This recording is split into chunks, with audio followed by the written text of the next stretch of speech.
Good afternoon, and good evening, and good morning, depending where you are in the world. And a very warm South African welcome to this video conference. My name is Elizabeth Norton-Amor, and I'm the National Coordinator for Contemplative Outreach South Africa. I also serve on the team that supports centering prayer practitioners, English-speaking practitioners outside the US. It's such a joy to have so many people from around the world with us today. We have over 3,200 people registered for this video conference from 59 countries. This began as a small national conference for Contemplative Outreach South Africa to be held in Cape Town and with Cynthia Bourgeault as our keynote speaker. Jani Potgieter and her team in the Western Cape worked tirelessly for over a year to prepare a really special conference for us. But the COVID-19 crisis intervened, and with heavy hearts, we were forced to cancel that conference. However, Cynthia offered to speak at an online conference. And so we approached Contemplative Outreach Limited to ask if we could use their Zoom facilities, which would accommodate 100 people. And we received an immediate yes to that. And then an offer from ECI, Contemplative Outreach's sister organization, which serves Spanish-speaking countries in Central and South America. And they offered their Zoom account, which would give us a capacity of up to 500. Leslie O'Connor, who's the team lead for that team who looks after English-speaking practitioners outside the US, then asked whether the conference could be opened up to the greater Contemplative Outreach community. She felt that this global challenge that we are facing could be turned into a huge opportunity for connection and support. There was another yes to that. And with the help of Mary Jane Yates, our administrator, Pamela Begeman, our IT guru, Jill Bennett of Contemplative Outreach London, and of course Cynthia, who was open to the idea of now speaking to thousands of people instead of just to 100, here we are today, with a small national conference having evolved into a meeting of over 3,000 who've gathered to hear Cynthia and be together in community. Contemplative Outreach South Africa is honored to be co-hosting this video conference. We're living through extraordinary times, but God is doing extraordinary things. I'd now like to hand you over to Jani Potgieter, who's the coordinator for Contemplative Outreach Western Cape, and who's been heading up the team there that was organizing our conference. And she has a few words to share with you. Can we go to Mary Jane? Because I can't find Jani. So if Mary Jane, you would go next, I'll see if I can get her set up. Thank you. Sure. Good morning, everyone. And thank you, Elizabeth. I'm absolutely delighted and thrilled to be here this morning. I just started into this position as administrator less than 3 months ago. I have to tell you, it's been one of the most exciting few months of my entire life. The reason I'm so thrilled about this conference is many of you may know that I am a Canadian. I live north of the US border, but I also have roots in West Africa where I grew up. So it's one of my own personal passions to see contemplative outreach grow into even more of a global organism. We already have so many practitioners in many parts of the world. This morning's conference is evidence of that. My hope is that we can continue to grow that presence, crossing both language barriers and technological barriers. We're doing a pretty good job this morning, but there's lots who don't have access to these types of facilities. So continuing to find ways to reach those people as well. So I want to thank you for being here. Without your continual presence in prayer every day, being part of this amazing organism, this conference wouldn't be happening. So thank you for being here. Now, I don't think Jani has joined us yet Is that correct, Pamela?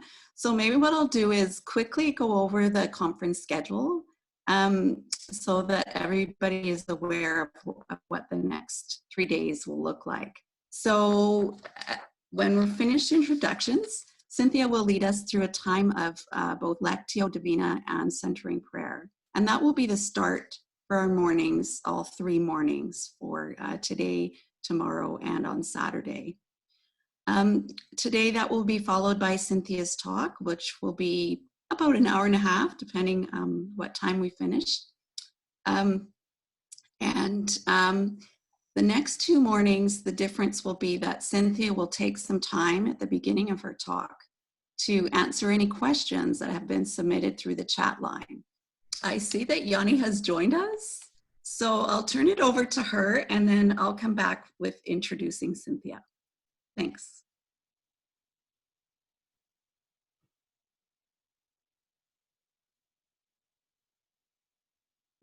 Good afternoon to everyone, and greetings from the Western Cape in South Africa. My name is Yanni and I'm the chapter coordinator here in Cape Town, the most beautiful city in the world. Our steering committee was very excited to host the South African National Conference here in Cape Town and used all resources available to create a memorable event, which sadly was not to be. However, it is such a privilege to now share the interspiritual legacy of Thomas Keating with the whole world. This global conference will carry the teaching of contemplative outreach a significant step forward and is a powerful and prophetic fit coming from South Africa, a country known for its diversity in race, culture, religion, spirituality, language, and so much more. Father Thomas chose a very specific painting of the sea for the cover of his book, The Secret Embrace. I invite you now to experience what he saw, the sea forever in a state of transformation and transcendence. May you be inspired and your horizons broadened by what you are about to experience. Thank you. Thank you, Yanni. And thank you again for all the work you and your team put into planning this conference. It's just, we're all benefiting. It's amazing. So it is now my great honor and privilege to introduce our teacher for the week, the Reverend Dr. Cynthia Bourgeault. I will say that many of you don't really need an introduction, since Cynthia has become a beloved mentor for many of us over the years, through the books that she's written, the retreats that she's held, the many contemplative discussions that she has engaged in with us over the years. Some of us were perhaps even introduced to centering prayer through Cynthia's book, Centering Prayer and Inner Awakening, which I would highly recommend if you haven't read it yet. What we may not realize about Cynthia, however, is how closely she walked with our dear founder, Father Thomas Keating, during the final years and months of his life. It is from this time of deep connection that Cynthia will be sharing with us as she outlines the final vision of Father Thomas, which I know she believes has much inspiration and guidance to offer us in this radical repositioning now occurring in our world. It is my prayer that her words will inspire us with the courage and deep hearts needed to complete this reawakening. So without further ado, hand it over to Cynthia. Thank you. Am I on? Good, good. Uh, Hello, all of you worldwide. Wow, what a gathering. I suspect Thomas had a hand in collecting his flock. Uh, we're going to start this morning, as has already been said by Mary Jane, as we'll start every morning, with a time of getting ourselves collected and entrained through a combination of Lectio and centering prayer. One will flow right into the other. This is a kind of format that some of you may know. If you've ever been to Taizé, you'll know the format. What I'm going to do is simply read a passage of scripture as you get in Lectio. And in each of the mornings, I'm going to be reading from the familiar parables from that beautiful section in Luke 12. Which I think has much to say for our time. So I will simply read it through. I invite you, as we begin to do that, to collect yourself deep in your being, sort of in the region of your heart. Just be present, be in your body, and let the gospel text fall into you.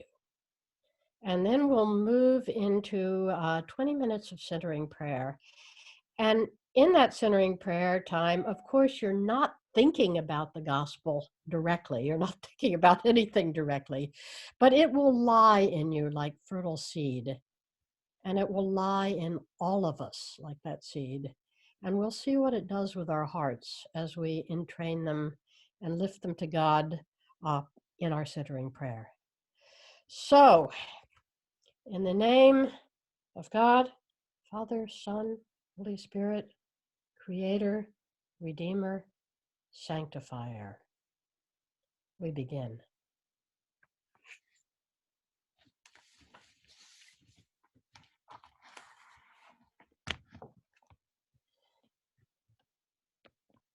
The Holy Gospel of our Lord Jesus Christ according to St. Luke, beginning chapter 12, about verse 16. Then he told them a parable. The land of a rich man produced abundantly, and he thought to himself, what should I do? For I have no place to store my crops. Then he said, I will do this. I will pull down my barns and build larger ones. And there I will store all my grain and my goods. And I will say to my soul, soul, you have ample goods laid up for many years. Relax, eat, drink, and be merry. But God said to him, you fool, this very night your life is being demanded of you. And these things you have prepared, whose will they be? So it is with those who store up treasures for themselves, but are not rich toward God.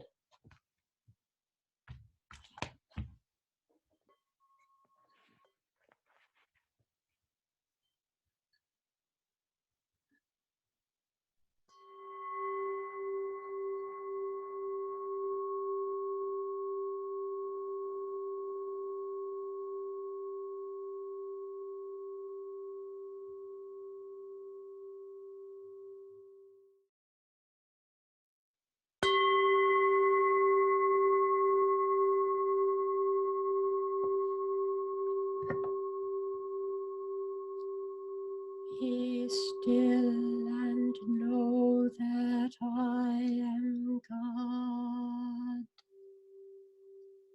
Be still and know that I am. Be still and know. Be still. Be.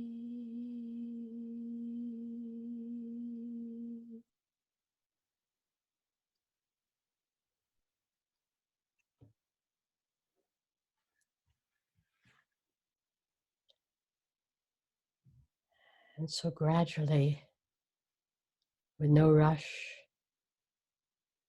no scrambling, Allow yourself to come back into what passes for your normal mode of operation.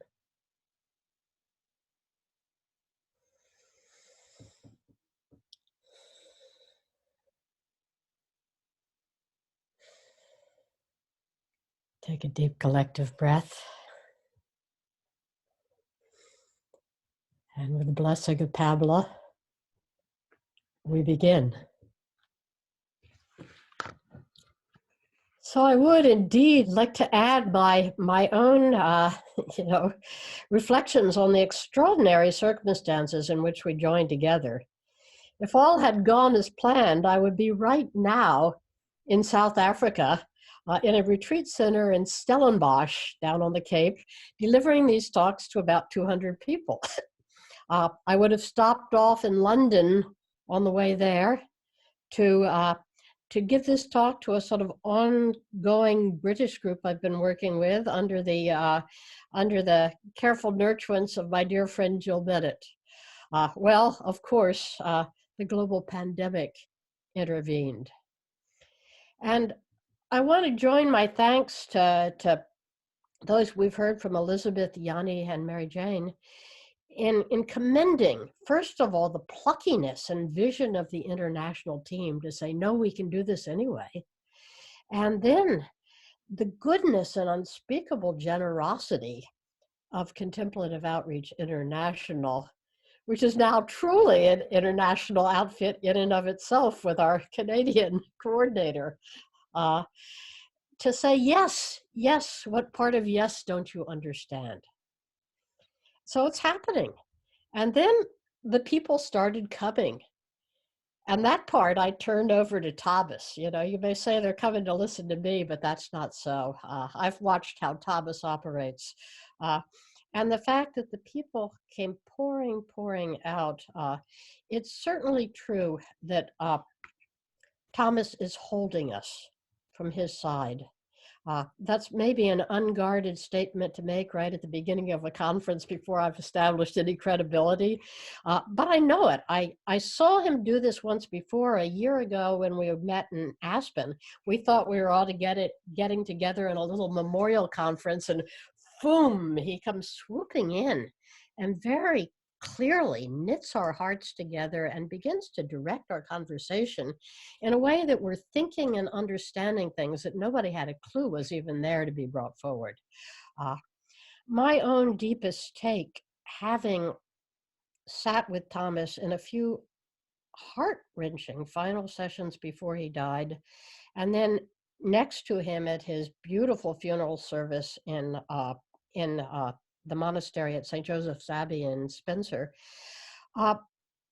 is essentially that what was in store for humankind was at some level foreseen and provided for.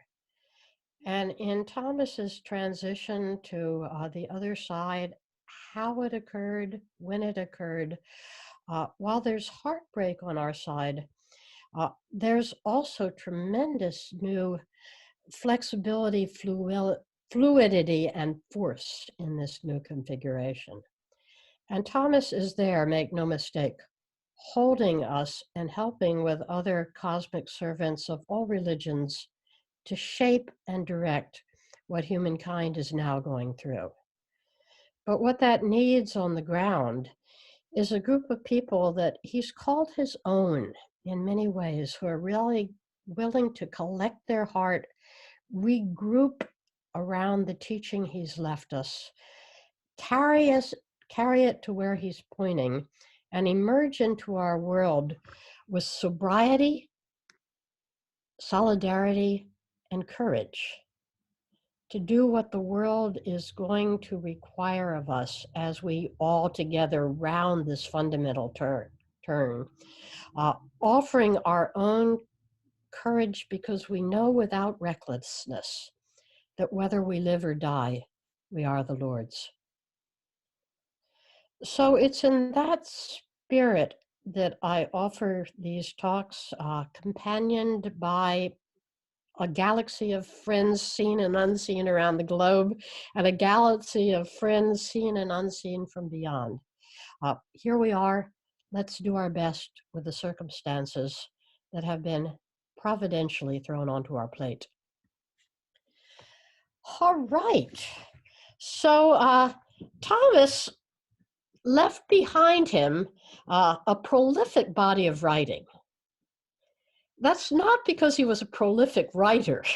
As a matter of fact, I think he actually hated writing. Impromptu speaking was by far his preferred mode. But thanks to the devoted efforts over decades of a faithful and skillful managerial team headed up by Bonnie Shimizu, those pearls of wisdom that dropped from his lips got transcribed and then formatted as books and then brought back to him for his inspection. And he sweat bullets over every kaba. But over the years, an impressive body of writing began to emerge, beginning, of course, with Open Mind, Open Heart, his game opener, going through Invitation to Love, Intimacy with God, a series of others. You'll fill in the blanks according to your own favorite TK books, right up to the ending, amazing books, the reflections on the unknowable and consenting to God as God is, which both appeared shortly before his death. But in the end, it's kind of ironic and yet wonderful that his final gift that he bestowed on us was not a theological treatise, but a series of 8 poems. Some would say that he hadn't written a poem since he was in 8th grade, back at his prep school, and that's true. But what poured out of him at the end wanted to take poetic form. So the poems emerged in a great, intense flurry of engagement, collaboration between Thomas and his nephew, Peter Jones, over the winter and the late fall and winter of 2017 into 2018, the last winter of Thomas's life. And Peter, you remember, is the filmmaker who brought us a rising tide of silence, that wonderful term, distinguished, gifted filmmaker. And so he immediately, as a trained artist, saw the beauty in this and set the book up that emerged from this collaboration. So it would really be a beautiful piece of artwork in itself. Of course, the pictures that have been floating on your screen come from the beautiful design in the book. They were actually contributed by Peter's wife, Charlotte Fries, a very beautiful watercolor artist. So it was a tight collaboration, leaving this extraordinary, amazing, haiku-like, challenging series of poems, which are, I think, in fact, I like to say it's Thomas's his final theological outpouring in haiku form. And as you pour into them, which is not easy, they're challenging, you get a window on where he's going, what he's gone through, and what he's come to understand in such a powerful and condensed way that each one of them is a shimmering pearl of wisdom and prophecy. So I want to bring them before you now as the basis for our work together for 4 reasons, specifically. First of all, because the teaching that's to be had here rounds out in a very, very important way his continuously evolving understanding of what it means to dismantle the false self. This was a theme in his life from the beginning books to the end, the dismantling of the false self. But the goalpost kept shifting more and more expansively. What is this false self that that's getting dismantled? And in a way, he moved very, very, very clearly and steadily over at least 40 years of pondering this from the false self as a neurotic, deformed sort of shadow side of ourself to the false self being any fixed point of reference as you stand before the infinite. It's an extraordinary passage, and in some ways not for the faint of heart. But I think it rounds out in a very important way the teaching that he left us in this very critical area.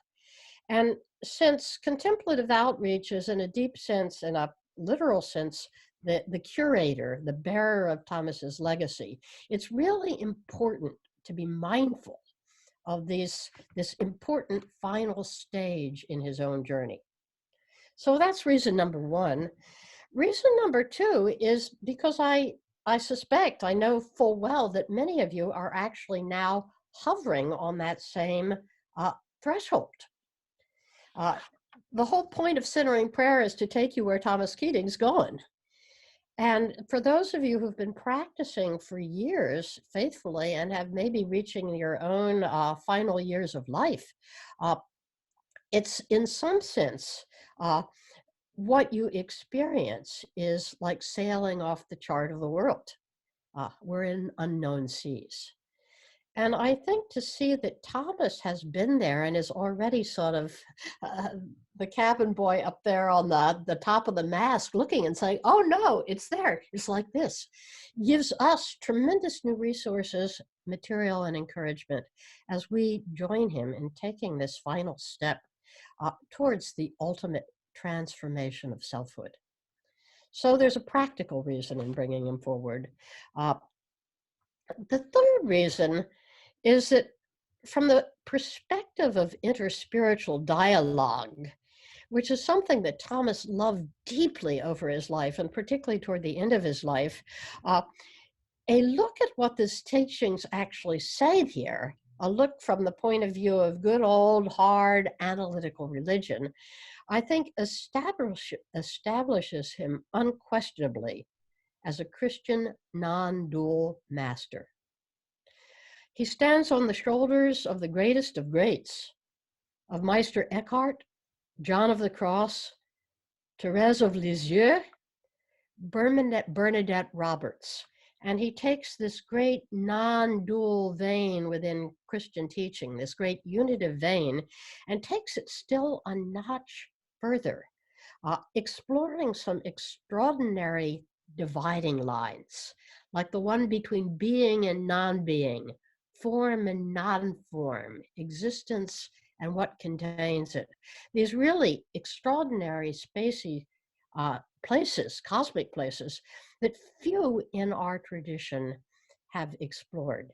And to see Thomas exploring them puts him right up there in a pack that has a distinction and a profundity to it that I think has heretofore not been sufficiently realized by the spiritual, by spiritual, certainly our own church, which is miles behind where he's pointing. But we have here a non-dual master who's defining for us new territory of what unity means, oneness, still from uniquely Christian and personal reference points. So this is big stuff from a scholarly point of view.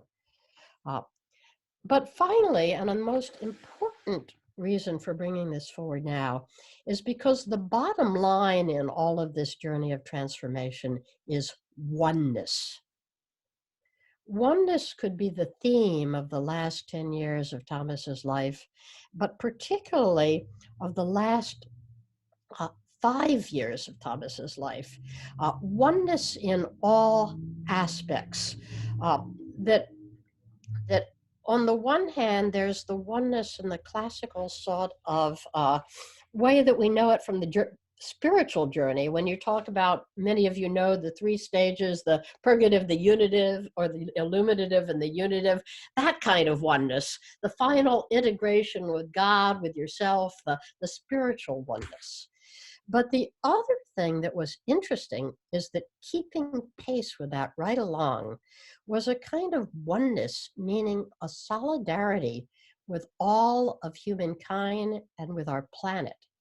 He was definitely fascinated by, magnetized by the oneness of all religions.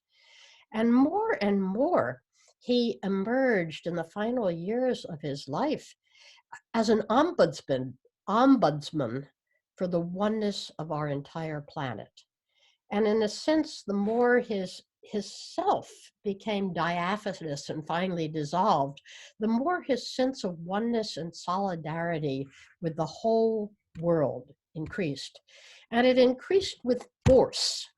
It didn't just increase as I'm an angel hovering out there.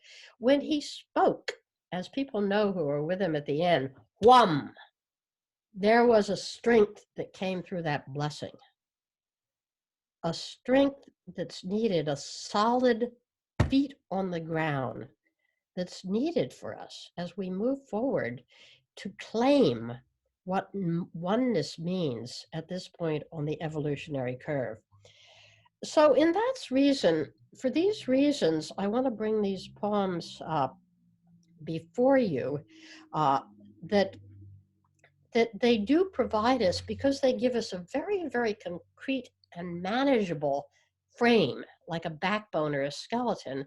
They allow us to begin to talk about and focus on some extraordinary points in Thomas's final maturation and subtleties in his own teaching that I think are of very, very deep and specific relevance to us as we move forward into the planet today. The secular world is lost. It doesn't know what hit them. The maps are not big enough. The faith is not deep enough. And many of us have been afraid to really step forward into faith because it's been touted so recklessly, at least in this country. Let's give God a chance. Let's have a prayer meeting with 10,000 people in a chapel. We're not talking about that. We're talking about a deeper kind of courage in the oneness that something is meeting us and pulling us through this. So I want to focus on some of these aspects of Thomas's own passage at great cost into a kind of wonderful, extroverted, blessing-oriented oneness that doesn't just point upward to God, but outward and backward to the whole world as we move forward. So the poems will serve as a frame for following that.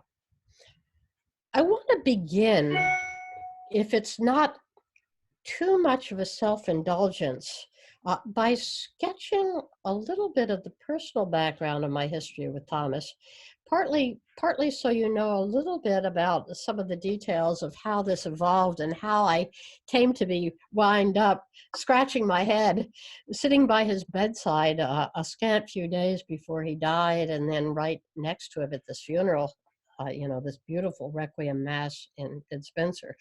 It was not my intention. I mean, it just sort of worked out that way, that the paths fell together.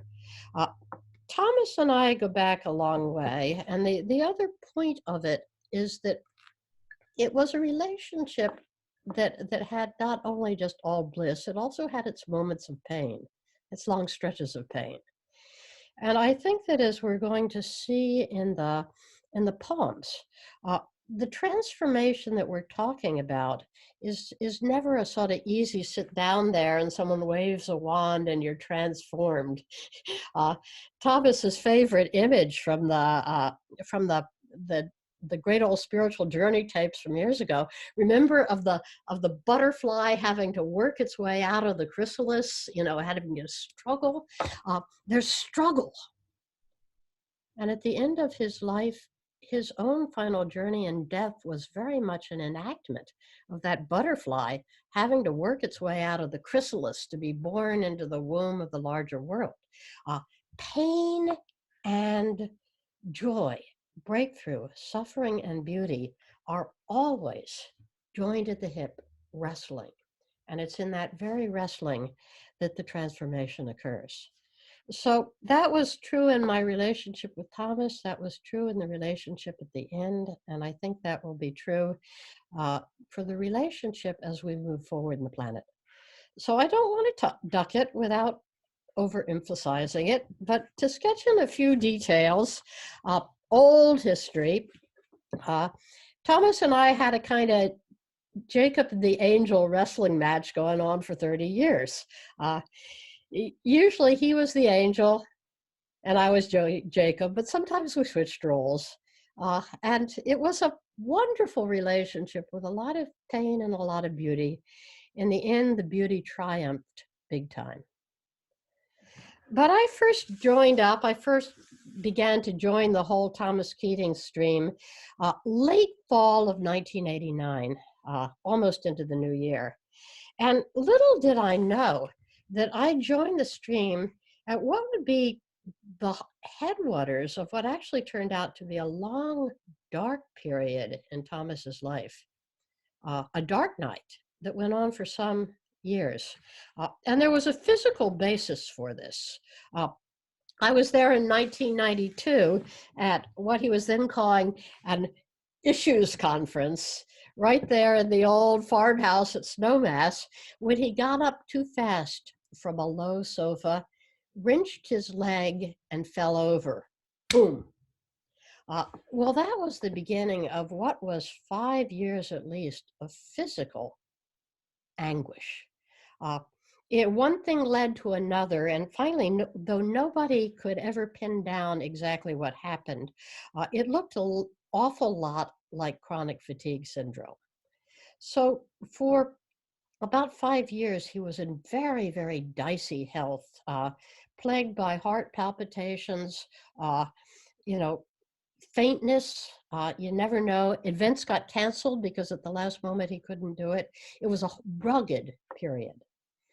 And right in the midst of this, 1993, Mary Mrozowski died. His dearest friend and companion, I would say his closest associate, his soulmate in the work, very suddenly, very beautifully, but the wrench was deep. And so it was a real double whammy.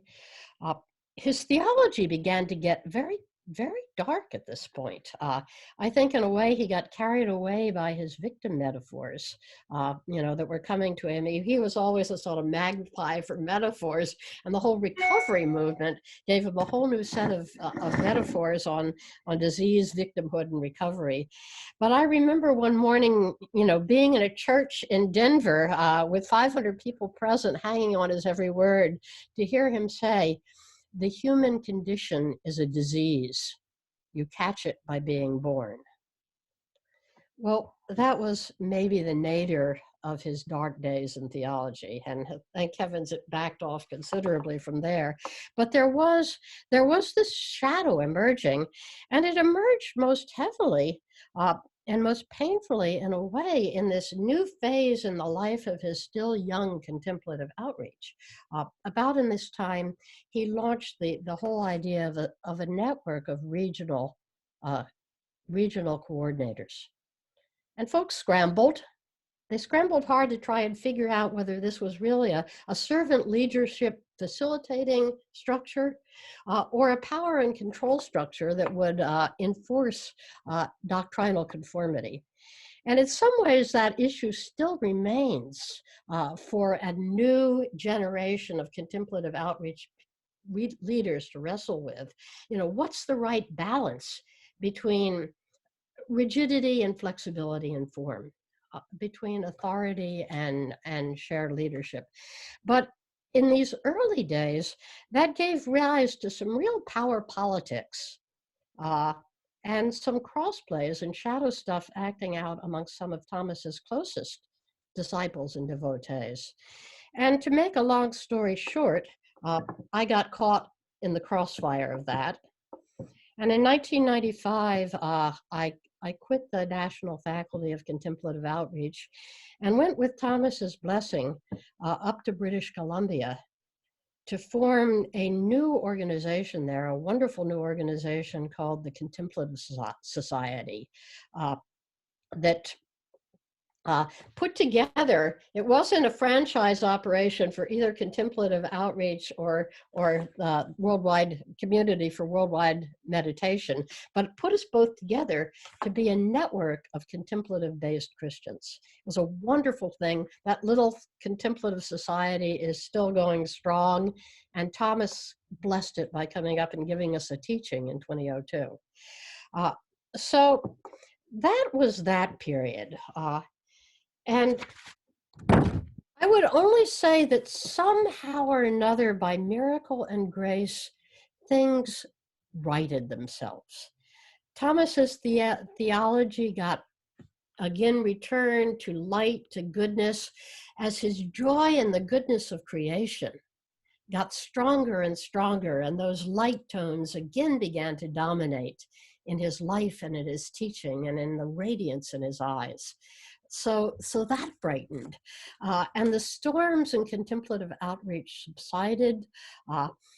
I drifted back to Colorado in 2004 as we took our Aspen, our original wisdom school in British Columbia, and brought it back to Aspen. And from there, Thomas and I fell into a pattern. You know, I'd go visit him at the monastery. We sat around for, we'd talk regularly, sometimes for 2 or 3 hours. And since I was no longer officially connected with centering prayer or with contemplative outreach in any formal way, there was no sort of hierarchical relationship with each other at all. We just sort of shot the fan together. And he allowed me to see the things that were capturing his imagination. And man, in those last 10 years of life, he just grew and grew and grew. His mind was voracious. His soul was hungry. And I remember him telling me once, "Well, I have every disease known to man except Alzheimer's." Well, was that ever right? His mind was sharp and sharp and sharp and growing sharper all the time. So in these, what I'd call the last 10 years of his life, there were 3 things that particularly engaged him. One is neuroscience. He got fascinated with the brain, how does it work? He actually allowed himself to be hooked up to an fMRI machine, and somewhere there is an extraordinary document of Thomas Keating's brain in meditation. But he was fascinated. He had a deep faith that science,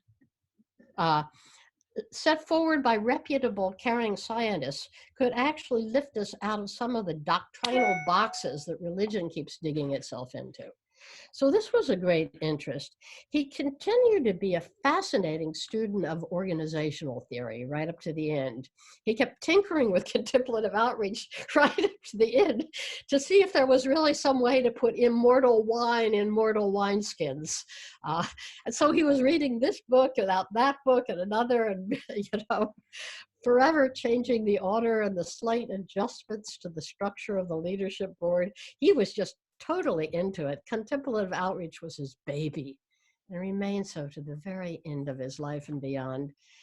So that was the other field. And finally, and I think most keenly, what fascinated him was interspirituality and non-duality. What does oneness mean? And with this, he was in conversation with a variety of people from all over the world, of all religions. Ken Wilber was a great friend. The Dalai Lama, I mean, he was talking with folks. What is oneness? What is oneness? He kept asking.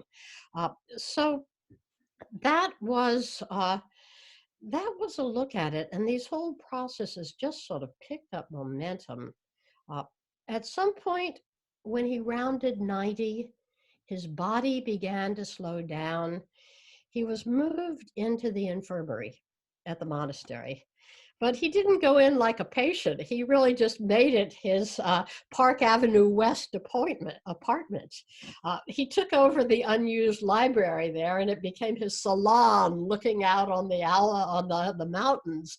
And there he hosted a sinless and endless processional of dignitaries, filmmakers, interviewers, gurus and pundits from all faith. It was extraordinary to watch him hold court at the glorious infirmary and reach deeper and deeper into his understanding of oneness.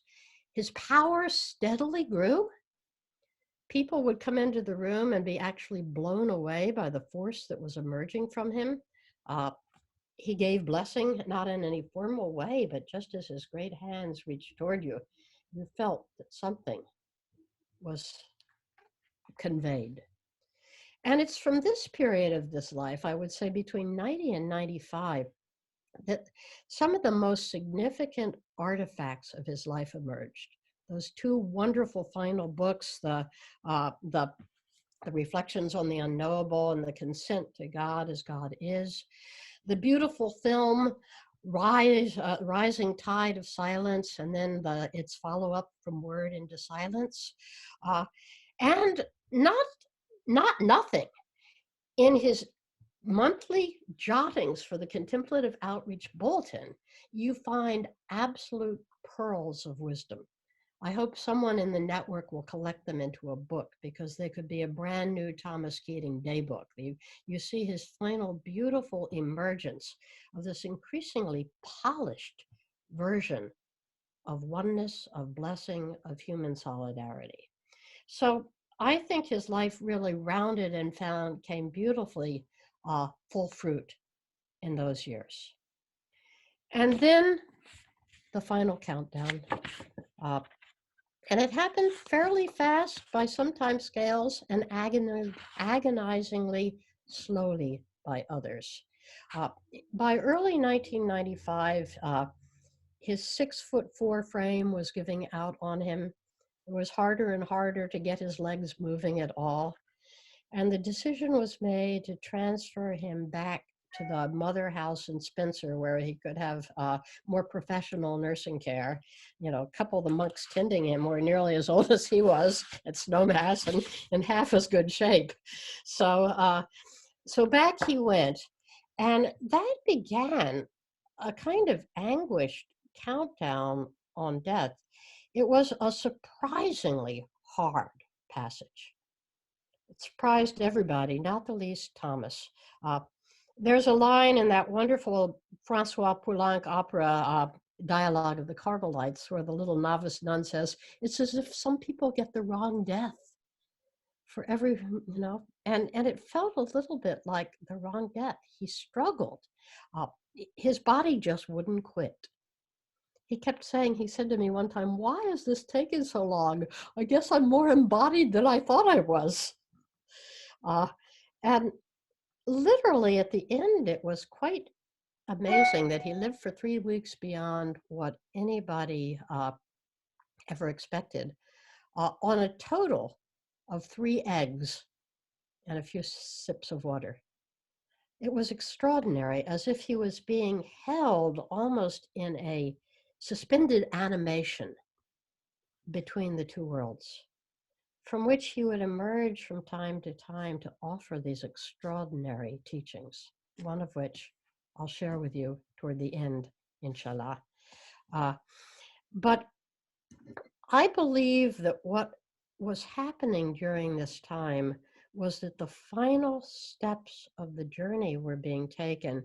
Not only that he was enduring in himself the complete freeing of self from any shreds of selfhood, but also in a very deep way, he was taking on something of the collective pain body of all humanity. In preparation for the very important cosmic post in the world beyond that he was being prepared to play and is now playing. And I know that's bold statements, but it was confirmed as well in other teachers who went before, who accompanied us there, particularly in one Buddhist teacher who was with me at his bedside in one of these last meetings, that there was something that greater going on in heaven and earth than are dreamt of in your philosophies, Horatio. worlds beyond worlds were playing out at the end. So that's it. And toward the end, he looked at me and said, "My force is your force." And I went home, and it took me 12 hours in shock in the car before I knew what had just been conveyed. Anyway, that's a little bit of the background, and I wanted to share that with you because I want you to hear so that you don't get shocked when you come into these poems, that these are not like little pearls of wisdom that drop effortlessly off the lotus blossom. They were bought with blood, with tears, with pain, and a pain that's not entirely Thomas's own, on behalf of all humankind. So we're working with really not only the final personal transformation of self, but the translation into what the Buddhists would call bodhisattva consciousness, the sense that he's there for all the world. And if you don't see the pain, you miss it. You completely miss it, because 3/4 of the world is pain. You know, as Herman Melville pointed out many years ago, the visible surfaces of the world are formed in joy. The invisible ones are formed in fright. And until we can tunnel deep down and bear that pain, we're not going to be able to be capacious enough to hold the joy.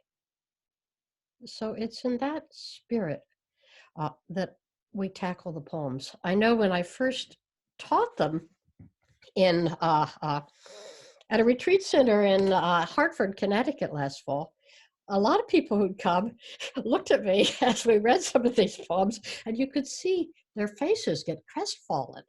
And they said, well, if that's the final transformation from the false self, I don't think I want it. No thanks. I'll just stay there with my little squeaky cleaned up true self being my high functioning ego. You know, so a lot of people actually got scared off.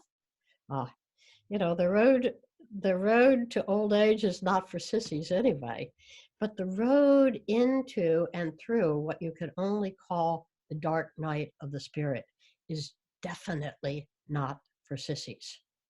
It will take apart every firm reference point you think you had. But the amazing thing is that you can actually let this happen and something still survives. Something you learned in your very first practice of centering prayer, incidentally, and will carry you to the end. So I think with that covers the first part, and I'm almost on my own sort of self-appointed schedule.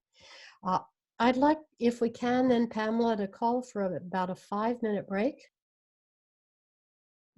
So we're going to start with the second poem, not the first. I'll go back. The order today is going to be to look at 2 and 1.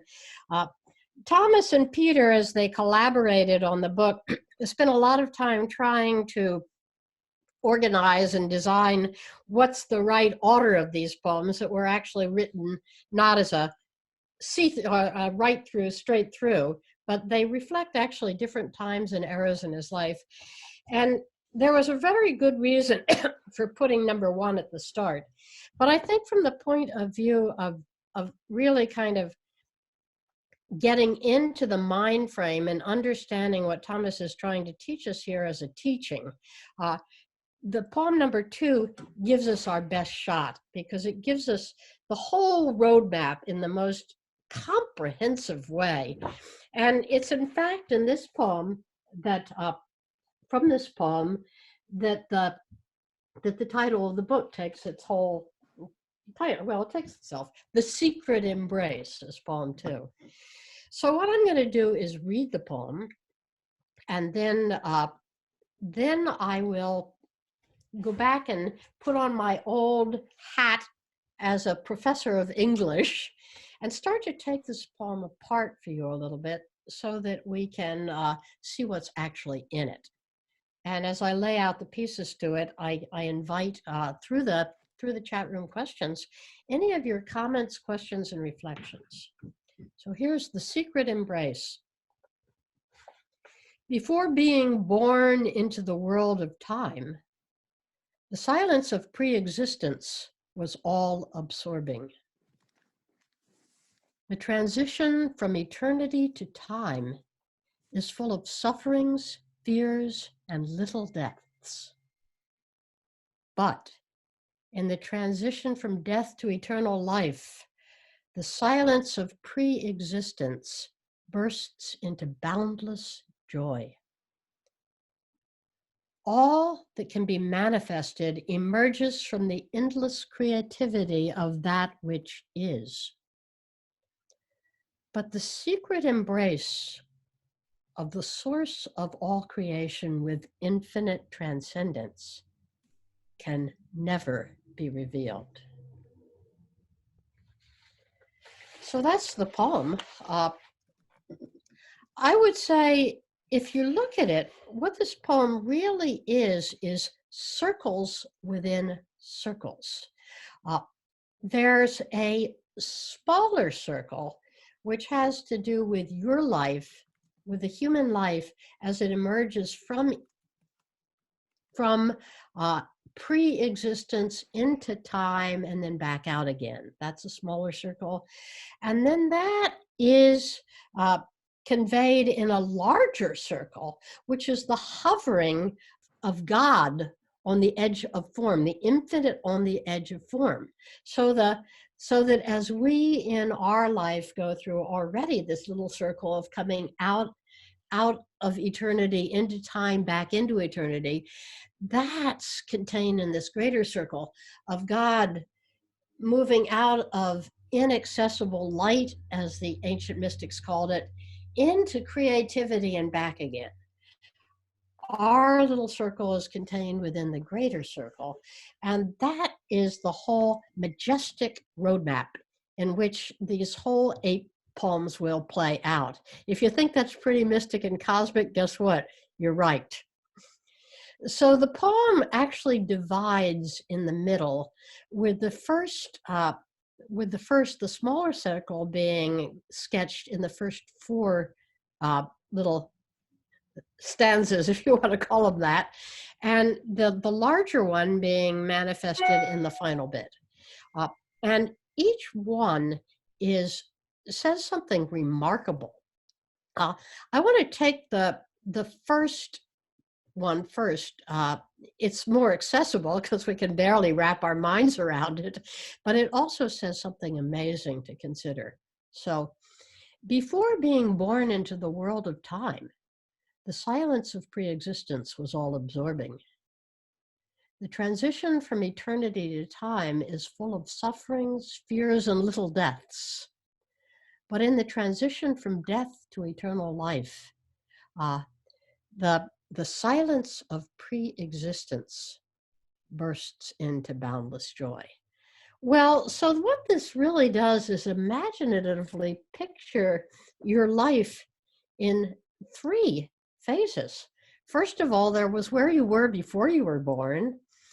Then there's this whole little point that you live actually in time and in your finite bodily world. And then what happens when we return again, when we move out of form and go back into that bosom of Christ, or however you picture it.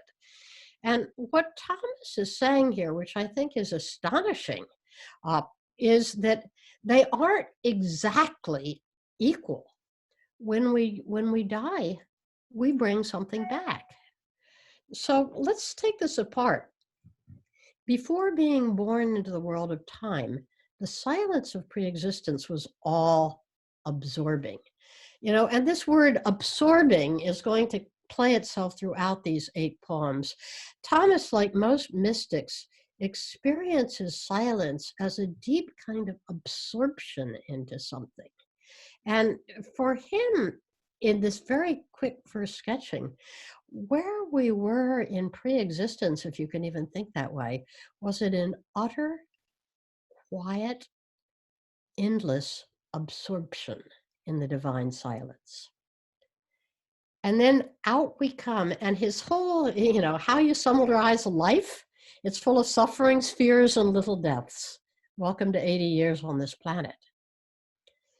But then he says, but in the transition from death to eternal life, in other words, when we finally do get on the other side, the silence of pre-existence bursts into endless joy.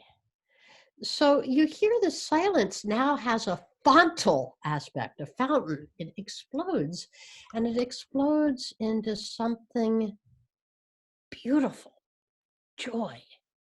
Stillness has been transfigured into joy. And I would say, in short, that it's on this sort of string, cello string, pegged at one end in silence and the other end in joy, that the whole creative tension of these 8 little poems run. They will all be dealing with some combination of these two. So when we come back, it's not the same experience. And perhaps it's like we've changed, but could it also be that the journey through time and what we bring back, in sense, brings something back to the silence itself, brings something back to the completion, brings an element of fontal creativity. These are mysteries to puzzle, not algebra problems to solve, but it's amazing the soul that can ponder that. So he says, does the fact that we've walked this journey in time, that we bring something back, alter the nature of worlds created and uncreated in and of themselves? Not just that we get something out of it, but the whole, if you want to call it that, the complexion of the divine, even into its most infinite resources, is somehow changed slightly by our journey in time. An awesome thing to ponder. Well, let's look at part 2. All that can be manifested emerges from the endless creativity of that which is. But the secret embrace of the source of all creation with infinite transcendence can never be revealed. So he starts out in that one little transitional sentence, all that can be manifested emerges from the endless creativity of the I am. Everything that emerges in this planet emerges out of God, the I am, in this fontal aspect, in this bursting forth aspect, in this play of creativity aspect. That the creation itself is a fontal outburst of divine love, of divine creativity. So then he moves into this other, but the secret embrace of the source of all creation, God, with infinite transcendence, can never be revealed. And if you think you're on rarefied ground there, you are. I think if you're a Western trained, theologically trained Christian, you may not have a clue about what he's even talking about. Eastern Orthodox Christianity has always maintained that there is a distinction between what it calls the Godhead and the triune Trinitarian manifesting God. Behind the God that manifests is something that remains ever unmanifest. Western theology as a whole simply would not go there. As a matter of fact, they considered this to be heretical. They said, no, the Trinity is all that exists, is all that can ever exist. It's the whole statement of the whole of the nature of God. Bang. And that became one of the major points of parting of the ways between Eastern Orthodox and Western Christian mysticism. But you know what? Even in the West, among those that you might call the most out there mystics, this whole idea of the Godhead is well known. Meister Eckhart is steeped in it. Bernadette Roberts is steeped in it, the sense that creativity in all its fontal beauty still is only the bright side of the moon of a divine fecundity and unknowability that goes so deep, like the dark side of the moon, as to be completely boundless. And who are we to think that we can put this all in our hip pocket, even with our most enlightened theologies? So without trying to comment on that, I would just say that in acknowledging this, that God's self, Godhood in the aspect of inaccessible light, embracing secretly Godhood in the sense of Trinitarian fecundity, creativity, outpouring.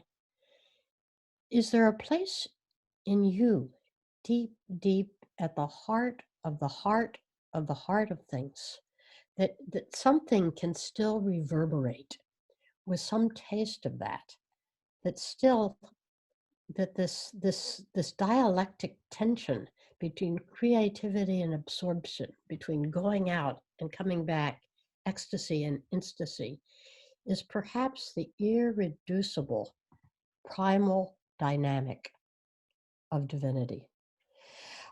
For Thomas to drop that on your plate in a little poem that probably doesn't have more than 25 words in it, lets you know, if nothing else, that he's there. He has just assumed the mantle of those of the Christian mystics whose hearts have been deep enough and whose minds have been capacious enough to even dream of such things.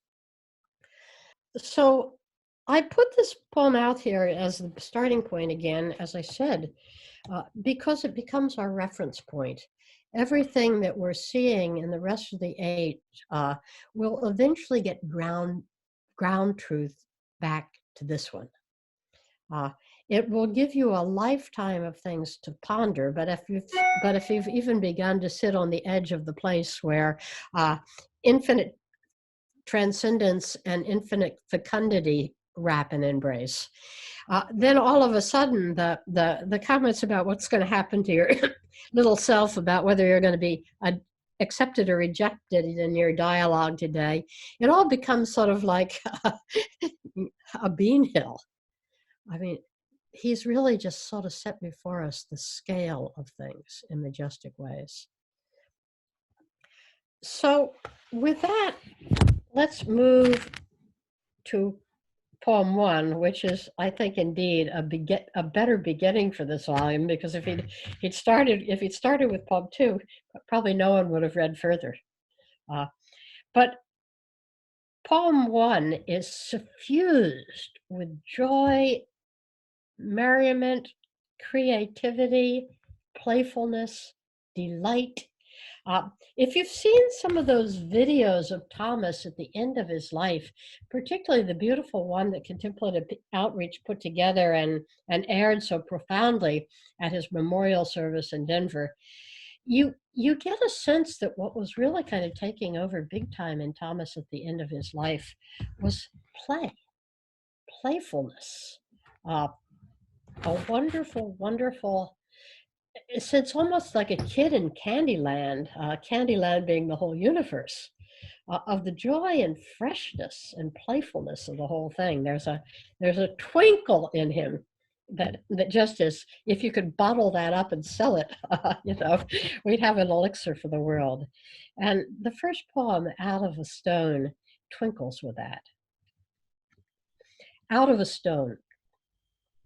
Can the creator of all lure poetry out of a stone, or cause a stirring of divine love in a human heart?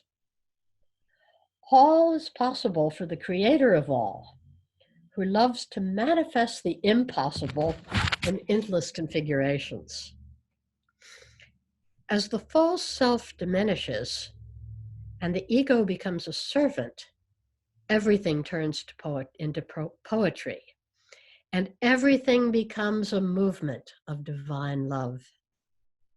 But the separate self lingers on.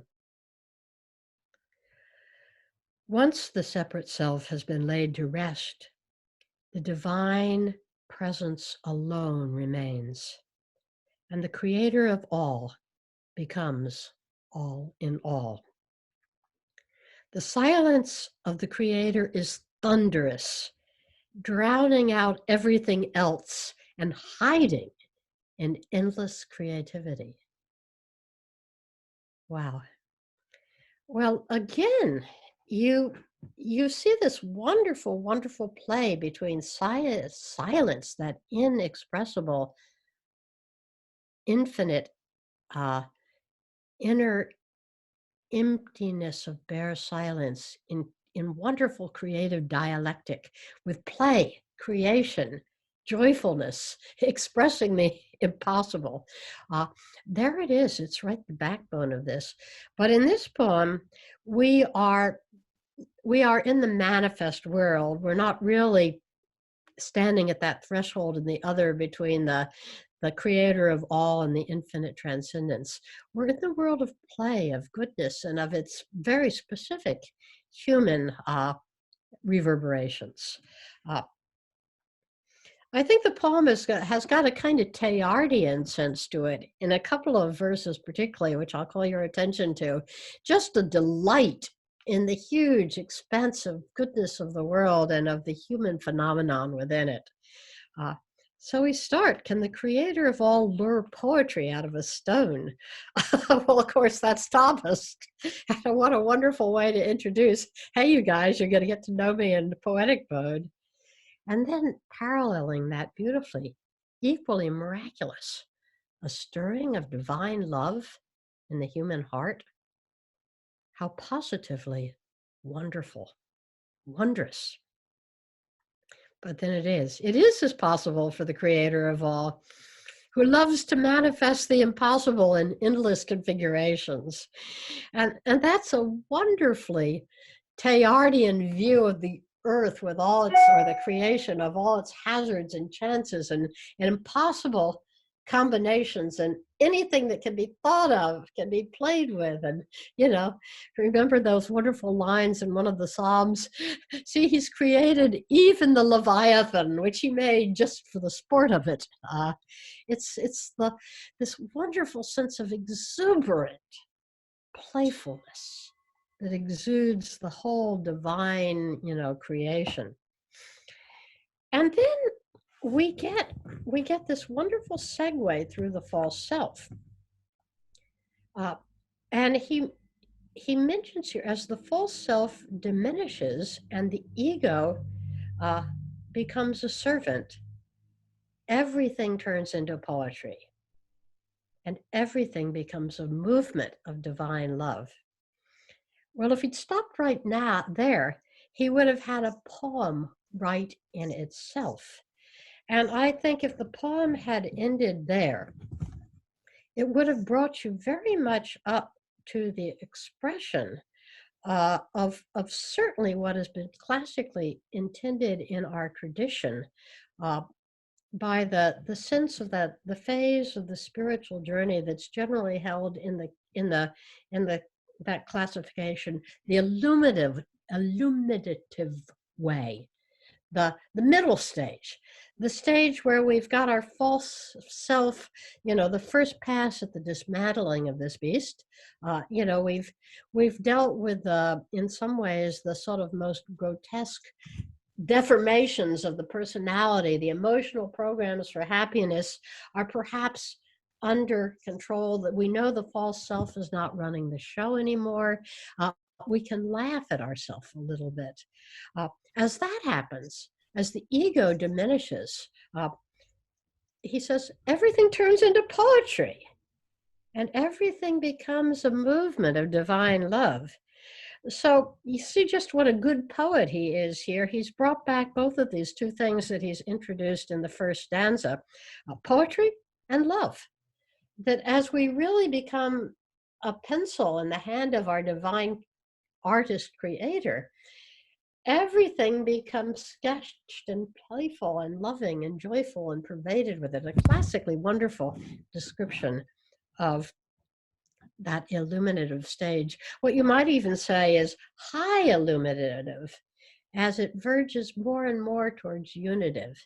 Because as it does this, as it moves towards, as it gets away from that little nugget-like false self and my concerns about me and how am I doing and am I happy and am I fulfilled, and as that sort of self begins to just quietly kind of expand and dissolve, then things become incrementally more creative and even transpersonally creative, full of joy, empty of self. So, in the classic descriptions of the roadmaps, Evelyn Underhill's and others, as you near the end of the illuminative phase, what kicks in more and more is this sort of profound creativity. You're not just a good servant. You're beginning to become, I don't like the word co-creator. It's the wrong vocabulary scale. But you're much more artistic in your participation, joyful and exuberant, and the whole thing becomes poetry, not this grim legislated psychotherapeutic program you're running. So he's really in that section tracing the middle stage, the passage between that first dark night, which sort of removes our or lightens our dependence on the emotional programs for happiness, and lets us become increasingly transparent to divine love. But then he puts right at the end of that line, but the separate self lingers on. And for a long time, I hated that line. As it sort of offended my my artists. I thought, well, Thomas, it would have been a stronger poem if you just cut that line out. What purpose does it solve? And Peter Jones, as we discussed this together, his nephew, who was so much the co-collaborator with him on this, helped me with my perennial defects and humility. And he said, that line was there for a purpose. There was nothing in these poems that was not there for a purpose. And smiling sweetly, he sort of encouraged me to go back and look again. And finally, I realized that what was happening there is that Thomas was using that poem quite to begin to mark and transition us toward that second dismantling. That second dismantling that really takes us away from the true self being just a cleaned up version of your false self, your high egoic functioning, into your true self coming to approximate more and more, first of all, witnessing self, and then maybe no self at all, that Bernadette Roberts place. So he's talking about that even after we've gone through all this unitive, rebirth, the initial stripping, the ability to be a good servant, the ability to play joyfully with creation rather than against it, still something remains. The false self does not drop dead on request. And there is yet another veil of separation that has to be not pierced through, because it's not something finally you pierce through just by seeing. You finally have to walk through it. So he begins to look at it. Once the separate self has been laid to rest, the divine presence alone remains. Okay. Welcome to Unitive, dear friends. It's not like you're going to be able to just sit there in your cleaned up little self. As Evelyn Underhill so beautifully says, basking like a pious tabby in the rays of uncreated light. The cost is, what we talk about is the separate self being laid to rest is not just the separated will, it's the separated self. We are into the territory that Bernadette Roberts kicked us all into so powerfully 30 years ago with her books on the journey to know self. And everybody tried to correct her back, saying, no, no, no, no, she's just talking about the death of the ego. She says, wrong. I'm talking about something different.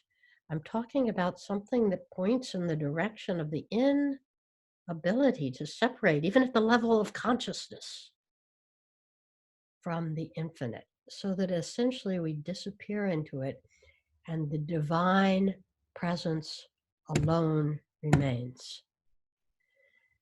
And the creator of all becomes all and all.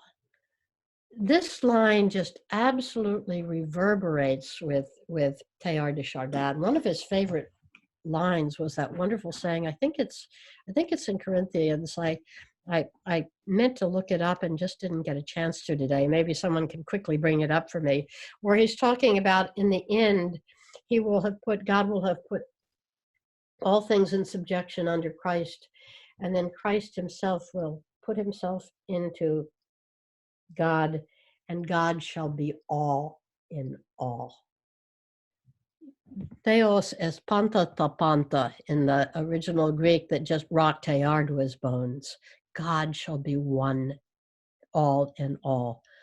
Again, we come to that silence of before eternity, that wholeness in which differentiation, creativity have moved beyond. Can the self travel that far? But that's the journey. That's the journey that Thomas was actually living, tasting the headwaters of it as he wrote this poem, and then consummating in those 6 anguished months at Spencer. But he touches it and then moves back. The silence of the creator is thunderous, drowning out everything else. Well, we're going to see things of this. You'll see more and more as it's a theme song throughout all of Thomas in these last poems and in the last teachings, the last films and everything. That silence is not an absence, it's a presence. It has heft, it has body. You can put your teeth into it. It's noise, it's thunderous in its sound. It's not what we imagine as a void. It's just so intensely filled with presence that yourself, your filtered, separated self, just can't handle it all. So we see the first introduction of this and then drowning out all else. But that silence hides. It hides its face like the Shekinah in the biblical, in the Kabbalic mysticism. In what? In creativity. Creativity is the face, is the Shekinah, is the veil drawn over the face of the naked God. And that, my friends, is an awesome map to be working with. So, you know, there's not an awful lot to say. I'm seeing here that the quote in chat, somebody says it's 1 Corinthians 13. Can you flash that up again? 1 Corinthians 15, verse Okay. 28.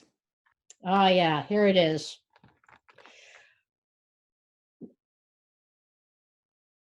For he must reign, being Christ, until he has put all his enemies under his feet. The last enemy to be destroyed is death. For God has put all things in subjection under his feet. But when he says all things are put in subjection, it is plain that this does not include the one who put all things in subjection under him. When all things are subjected to him, then the Son himself will also be subjected unto him, so that God may be all in all. That's the Godhood. That's part 1 right there in St. Paul. And God, thank you for someone for bringing that out, because that's a powerful, powerful scriptural quote. We began this session today in Lectio Divina. That's a good one to end it in, because it's on that precipice that the final chapter of Thomas's brilliant legacy plays out and his gift to the world is bestowed. So with that, I'm going to cease the teaching for today. We will begin tomorrow with poems 3, 4, and 5. And I'll give you a little heads up that these are the eye of the needle in the passage. And they really take us through the wrenching nature of transformation as it plays at all levels. The sort of paradoxical, hide and seek between presence and absence, gain and loss, self and no self. So we're going to be looking at those as a sort of textbook insider seat at what the Dark Night Passage looks like.